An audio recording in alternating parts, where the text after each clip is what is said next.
16 दिसंबर की तारीख आते ही हर भारतीय को वर्ष 1971 याद आ जाता है। यह वही दिन है जब भारत ने पाकिस्तान को युद्ध में धूल चटा दी थी। 3 दिसंबर को पाकिस्तान ने भारत के 11 एयरफील्ड्स पर हमला किया था।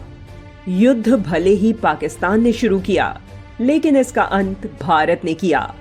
महज 13 दिन के अंदर भारतीय जांबाजों ने पाकिस्तान सेना को खदेड़ दिया। युद्ध भले ही 1971 में लड़ा गया, पर इसकी शुरुआत हुई थी 1970 इस्लामाबाद के आम चुनाव से। 7 दिसंबर 1970 दिन था सोमवार। पाकिस्तान में 300 सीटों पर संसदीय चुनाव हुआ। कहा जाता है कि यह पाकिस्तान के इतिहास का सबसे निष्पक्ष चुनाव था। पाकिस्तान की भौगोलिक और सामाजिक स्थिति बहुत विचित्र थी।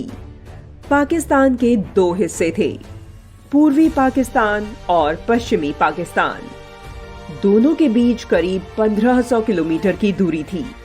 बीच में भारत था। पाकिस्तान के इन 2 भागों में सिर्फ धर्म की ही समानता थी। भाषा, संस्कृति और खान पान की भारी विषमता थी। पश्चिमी पाकिस्तान में उर्दू, पंजाबी और सिंधी बोलने वालों की अधिकता थी, तो पूर्वी पाकिस्तान में सिर्फ बंगाली बोलने वाले लोग थे। नेशनल असेंबली की 300 सीटों में से 162 सीटें पूर्व पाकिस्तान में थीं और 138 सीटें पश्चिमी पाकिस्तान में थीं। 13 सीटें महिलाओं के लिए रिजर्व थीं, 7 पूर्वी पाकिस्तान में और 6 पश्चिमी पाकिस्तान में। इनका चुनाव सांसदों को करना था। 7 दिसंबर 1970 को चुनाव हुआ। पश्चिमी पाकिस्तान में सबसे बड़ी पार्टी थी पाकिस्तान पीपल्स पार्टी, जिसके अध्यक्ष थे जुल्फिकार अली भुट्टो। भुट्टो को मुस्लिम लीग और जमाते इस्लामी जैसे दलों से चुनौती मिल रही थी, लेकिन पूर्वी पाकिस्तान में शेख मुजीबुर रहमान की अवामी लीग का बोलबाला था। उसे किसी दूसरे दल से टक्कर भी नहीं मिल रही थी। चुनाव के बाद जब नतीजे निकले तो अवामी लीग ने चमत्कार कर दिया। उसने 162 सीटें जीतकर पूर्ण बहुमत प्राप्त कर लिया। पाकिस्तान पीपल्स पार्टी को केवल 81 सीटें मिली। पाकिस्तान की राजनीति में जैसे जलजला आ गया। अभी तक पाकिस्तान के शासन पर पश्चिमी पाकिस्तान के नेताओं या सैन्य तानाशाहों का कब्जा रहा था। पहली बार पूर्वी पाकिस्तान का कोई बंगाली मुसलमान पाकिस्तान का प्रधानमंत्री बनने वाला था। पूर्वी पाकिस्तान को कभी सत्ता में उचित हिस्सेदारी नहीं मिली थी। पूर्वी पाकिस्तान के बंगाली मुसलमानों में खुशी की लहर दौड़ गई। ये बात पश्चिमी पाकिस्तान के नेताओं को अखर गई। उस समय पाकिस्तान के राष्ट्रपति जनरल यहिया खान थे। यहिया खान और जुल्फिकार अली भुट्टो शेख मुजीबुर रहमान को सत्ता सौंपने को राजी नहीं थे। उन्हें ये बिल्कुल बर्दाश्त न था कि कोई बंगाली इस्लामाबाद में बैठकर उन पर शासन करे।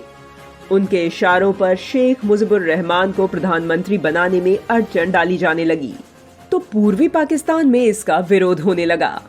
बंगाली मुसलमान पश्चिमी पाकिस्तान की सत्ता के खिलाफ भड़क गए। गृह युद्ध की स्थिति पैदा हो गई। पूर्वी पाकिस्तान की आजादी के नारे गूंजने लगे। 1971 के शुरुआती 3 महीने बहुत उथल-पुथल वाले रहे। इस बीच पाकिस्तान के राष्ट्रपति जनरल यहिया खान ने पूर्वी पाकिस्तान की स्थिति को संभालने के लिए जनरल टिक्का खान को ढाका भेज दिया। जनरल टिक्का खान जब ढाका आए तो उन्होंने अर्ध सैनिक बल के रूप में अल बदल संगठन को खड़ा किया। इसमें उर्दू बोलने वाले युवा थे जो बंगालियों के विरोधी थे। उन्हें पाकिस्तानी सेना ने सैनिक प्रशिक्षण दिया। इस तरह एक संगठन खड़ा किया जिन्हें रजाकर कहा गया। उन्हें सैनिक क्षमता से लैस किया गया। रजाकर और अल बदर के लोग बांग्लादेश में ही रहते थे, जो बंगालियों की आजादी के खिलाफ थे। 25 मार्च 1971 को पाकिस्तानी सेना ने अल बदर और रजाकारों के साथ मिलकर पूर्वी पाकिस्तान में पहला नरसंहार किया। निहत्थे बंगालियों पर गोलियों की बौछार कर दी गई। लोगों को घरों से निकालकर गोली मारी गई। रजाकरों ने हिंदू और बंगाली महिलाओं से जगह जगह बलात्कार किए। रजाकर और अल बदर के सदस्य गांव-गांव, शहर-शहर घूमकर यह पता लगाते कि कहां पूर्वी पाकिस्तान की आजादी के लिए गतिविधियां चल रही हैं। इस जानकारी के बाद पाकिस्तानी सेना वहां भयानक रक्तपात करती। बंगाली भाषी पाकिस्तानियों पर होने वाले अत्याचारों से मुक्ति और अपनी बहन बेटियों की रजाकरों से सुरक्षा के लिए तथा पाकिस्तानी सेना को जवाब देने के लिए बांग्लादेश के साहसी नौजवानों ने मुक्ति वाहिनी का गठन किया। इस दौरान हुई हिंसक गतिविधियों से पूर्वी पाकिस्तान में कत्लेआम मच गया। भयभीत 80 लाख लोगों ने भागकर भारत में शरण ली। इस पाकिस्तान संयोजित नरसंहार में करीब 30 लाख लोग मारे गए थे। पाकिस्तान के सैनिक अफसरों ने औरतों को युद्ध में जीती वस्तु करार दिया था और उनके बलात्कार का समर्थन किया था और करीब 4 लाख औरतों से बलात्कार किया गया था।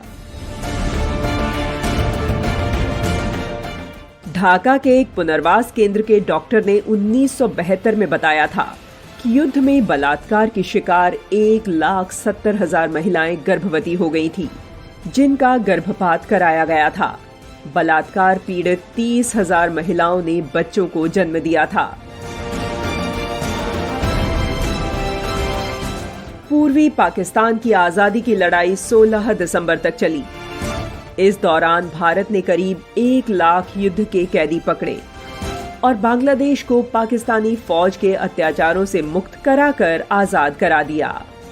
शाम करीब 5 बजे जनरल नियाजी ने 93,000 पाकिस्तानी सैनिकों के साथ भारतीय सेना के सामने सरेंडर कर दिया।